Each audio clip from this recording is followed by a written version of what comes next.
Appreciate it. Also joining us is an outstanding active duty Air Force mom, Lieutenant Colonel Amanda Colazzo. She's an MQ-9 Reaper drone pilot. Whoa, that's pretty good.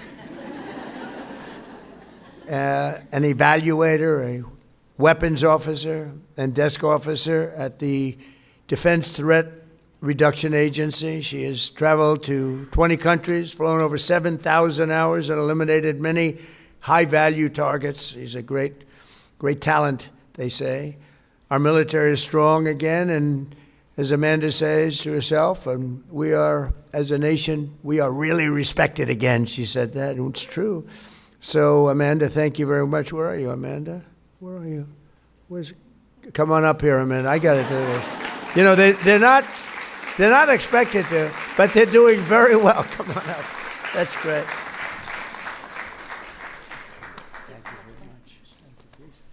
Thank you, Mr. President. Thank you, Melania, for hosting this event. Thank you, Cindy, for inviting me out here. I just want to say I'm proud to be an American. I am proud to serve our nation, the world's greatest Air Force. Thank you for all of the moms out here and for your spouses, your kids, yourselves. So thank you all, and happy Mother's Day.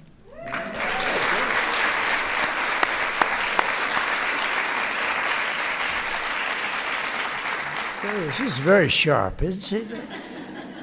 She'll be running for office someday. Great. Thank you very much. Appreciate it. As Commander-in-Chief, I will always support our great service members and their families. We've invested a record-setting trillion, and now it's up to $1.5 trillion, and all built in the USA, by the way, all right? So it's a lot of jobs, too, you know? Some people said I did it for that. Actually, I didn't. I did it for the military, but it's a byproduct. We have tremendous numbers of very talented people building all of the things that we do, and we make the best equipment anywhere in the world by far. They're all ordering it for us. In fact, I've given a special edict that the defense companies who have the best equipment, they're not making it fast enough, and now they're all building plants all over the place. I said, you're not allowed to buy back stock anymore. I told some of these people that are making millions and millions of dollars, you got to reduce your salary. I'm going to reduce your salary. You're going to put it into weapons. And it's been incredible, the spirit we have. And they're building, some of them are building 6, 7 plants right now to make the Patriots and the Tomahawks. Tomahawks are unbelievable. Patriots, unbelievable. We had, recently, we had 111 missiles shot at one of our very valuable objects, something called an aircraft carrier. Think of this, 111 missiles, high range, high quality, speed missiles, very high, very fast, very top of the line. 111 out of 111 missiles shot at a, you know, well, it used to be, you'd like to say, $1 billion boat. Now they're about $18 billion. They're very expensive. But 111 coming at them at 3,500 miles an hour. All 111 were shot down and didn't even get close to the ship. And they're all laying at the bottom of the ocean along with the Iranian Navy. They're all laying very nicely under the water. But think of that, 5 years ago, a thing like that would have been impossible. 10 years ago, it's not even thinkable. Ronald Reagan actually thought of the concept. They called it Star Wars, but it wasn't a concept that anybody thought would ever work.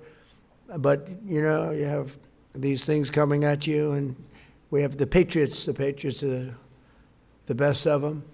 And we have other things also. But it's when you think you hit 100% of the missiles coming at us, it's not like, oh, let's let a couple get through. It's not that bad. One gets through, it's problems. So we can do things today, and no other country has anything like that. They don't have anything with the power, with the strength, and with the, you know, it's accuracy, really. It's accuracy. Got to hit. It's like hitting a needle in a haystack, they were saying, and yet they do it every time. It's pretty amazing, and we have the most talented people operating that equipment. For that, you have to be high IQ, and you have to have no choke, because you have about 12 seconds to make a decision and take the aim, and you have to be very good mathematically. You have to know what you're doing. You have to be very smart. You have to see the education, the schools. They go to the best schools in the world. Some of them come out of I know I called up a couple. I said, where did you go to school? I went to MIT. Oh, good, that's good. So it's, it's a very different, frankly, it's a very different military in many ways.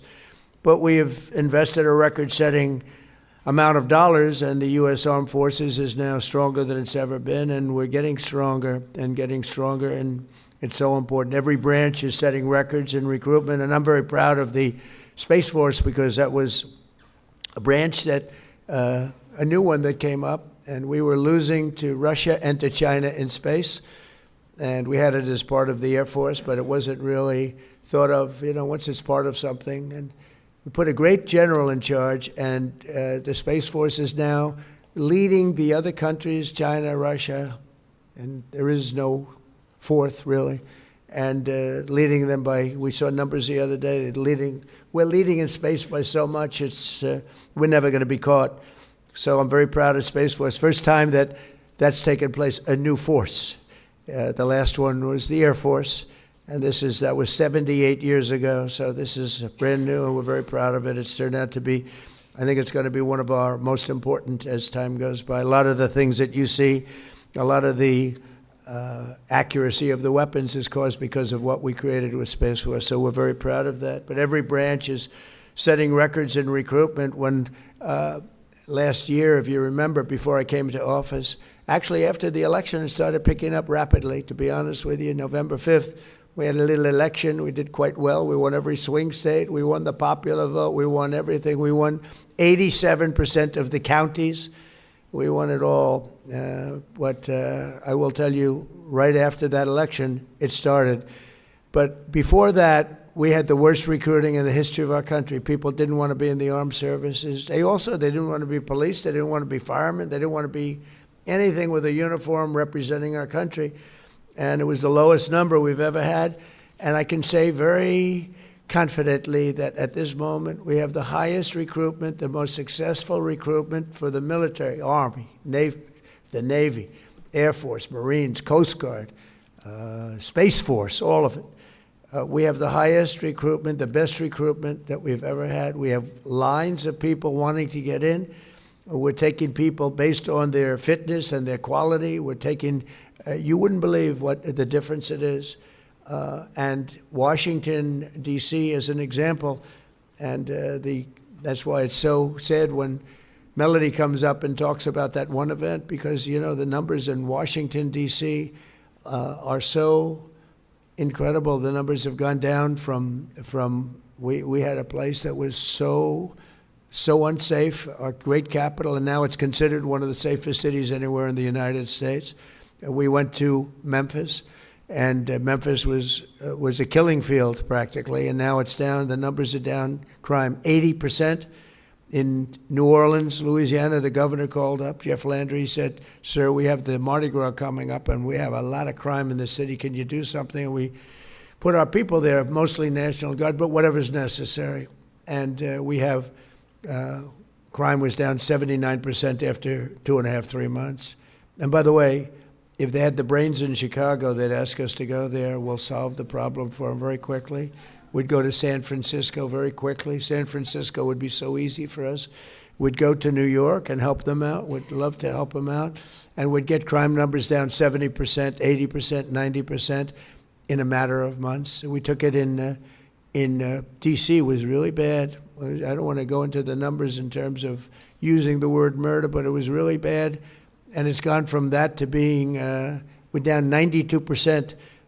And actually, I'm trying to figure out, the 8%, who they are. One of the things we did, and some people like it, but the numbers speak for themselves. If you really get down, you see drug traffic coming into our country is way down. And by ocean, by the water, a lot of people say, what do you mean by sea? Is it sea, like vision? No, it's the SEA. But it's down 97%. Think of it, 97%. For years, they'd grab a boat and they'd bring him in and they'd see a judge and they'd let him out, and the next day he's back in his country, bring in more drugs in. Nothing worked. We're down, nothing. Get worse, worse, worse. Down 97%. And we're trying to figure who the 3% are, because we consider them to be maybe the bravest people anywhere in the world. You look at those boats, pume, and you feel terribly, except for one thing. Those boats, 25,000 people die from just a couple of those boats. Think of it, from drugs, ruin families, ruin everything. And when you see that, you say, thank you very much. But drugs coming in by sea are down 97%. And now we've started the land force, which is much easier. And you'll hear some complaints from some people in, like, representatives from Mexico and other places. But if they're not going to do the job, we're going to do the job. And they understand that. So that's sort of the easy one by comparison to the sea. We had to do the sea first. You had no idea how much came in by water. And very little, almost nothing is coming in right now. They don't want to do that anymore. But no one should ever doubt the resolve of America's military moms. They're incredible. From the start of our republic down to today, our nation's been strengthened by the love and devotion and the commitment of incredible women. These are really incredible, you're really incredible women who've served our country, supported our troops, and poured out their care and compassion for this nation that we all love. So I just want to thank everybody, and happy Mother's Day, and God bless you all. Thank you very much. Thank you.